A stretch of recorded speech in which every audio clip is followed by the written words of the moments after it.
मसीह में आप सबको सलाम। आज की तिलावत ज़बूर 95।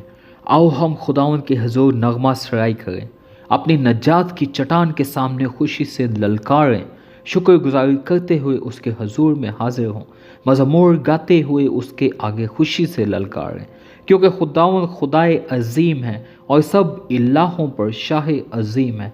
ज़मीन के गहराव उसके कब्ज़ा में हैं, पहाड़ों की चोटियाँ भी उसी की हैं, समंदर उसका है, उसी ने उसको बनाया और उसी के हाथों ने खुश्की को भी तैयार किया। आओ हम झुकें और सिजदा करें और अपने खालिक खुदावंद के हुजूर घुटने टेकें, क्योंकि वो हमारा खुदा है और हम उसकी चरागाह के लोग और उसके हाथ की भेड़ें हैं।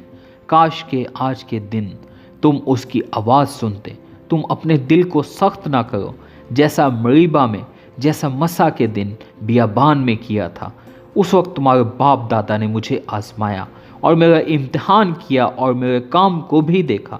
40 बरस तक मैं उस नस्ल से बेजार रहा और मैंने कहा कि ये वो लोग हैं जिनके दिल आवारा हैं और उन्होंने मेरी राहों को नहीं पहचाना। चुनाचे मैंने अपने गज़ब में कसम खाई कि ये लोग मेरे आराम में दाखिल ना होंगे। आमीन। खुदा का कलाम पढ़े और सुने जाने पर उसकी बरकत हो।